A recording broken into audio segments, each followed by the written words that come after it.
Remember when Mary-Kate Olsen married French banker Olivier Sarkozy, who was 2 feet taller and 17 years older than her? I do.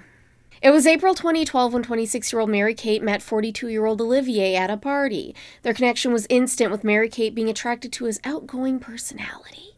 Sources said those early days consisted of dinners at Nobu and horseback rides in the Hamptons. You know, just normal people stuff. That November, they were first spotted out together at Madison Square Garden for a Knicks game, which resulted in this photo that I will never stop thinking about.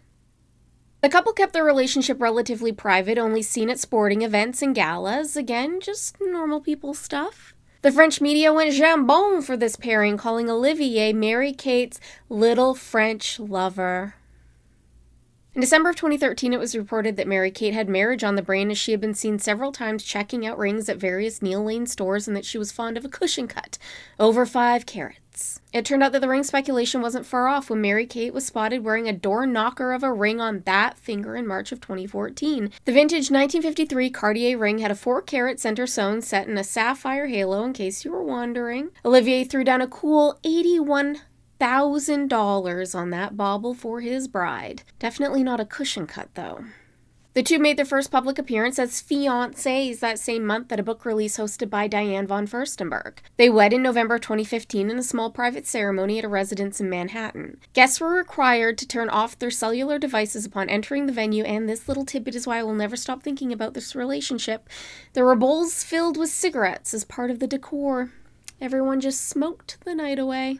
It was the first marriage for Mary-Kate, but the second for Olivier, who had 2 children from his previous marriage. The usually private Mary-Kate spoke about her marriage in 2017, telling Net-a-Porter that working hard comes naturally for her and Ashley. They don't need a lot of time to sit and think and ponder. But then I have a husband, 2 stepkids, and a life, she continued. I have to go home and cook dinner. I ride horses on the weekends. You find the thing that helps you relax, and if you don't have it, you have to look for it. Or you get burned out and then you're not productive.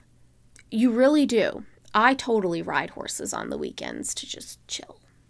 They continued showing up at galas like this one in April of 2018 with Olivier's daughter, Margot, and on May 16, 2019, Olivier attended Mary-Kate's horse riding competition in Madrid. 2 days later, the two would make their last public appearance as a couple. Apparently not all was well in the state of Sarkozy. Olivier didn't understand Mary-Kate's work ethic and wanted a stay-at-home wife. Can you imagine looking at the empire that the Olsens have built and being like, I had no idea, you were so driven?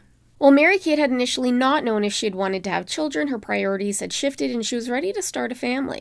Olivier was not. He was fine with his 2 older children. Apparently a stay-at-home wife is fine, but a stay-at-home mom is not. The onset of the old pandemic seemed to push things over the edge when Olivier wanted to move his ex-wife and 2 children into the Bridgehampton home he shared with Mary-Kate during quarantine. Mary-Kate did not want this, and the minute her car left that driveway, Olivier moved his ex-wife in. You can't really blame Mary-Kate for being against it, since Olivier's ex-wife, Charlotte, had publicly said that their relationship was not right and that it was, and I quote, grotesque. Charming. Mary-Kate was unable to go to their home in New York as Olivier had neglected to pay the $29,000 a month rent and ended up hunkering down with Ashley outside of the city during quarantine. On April 17, 2020, news broke that Mary-Kate had petitioned for divorce. However, due to the pandemic, the New York courts weren't accepting divorce filings except for in cases of emergency. Mary-Kate's lawyers received an email from Olivier's team requesting that Mary-Kate move out of their shared apartment, you know, the one he hadn't been paying for, by May 18th. Mary-Kate's team asked for an extension until May 30th since the request was occurring in the middle of a stay-at-home order. Olivier had also terminated their lease without Mary-Kate's knowledge. Mary-Kate attempted to request an emergency order for the filing, but the courts denied her order, stating that it was non-essential.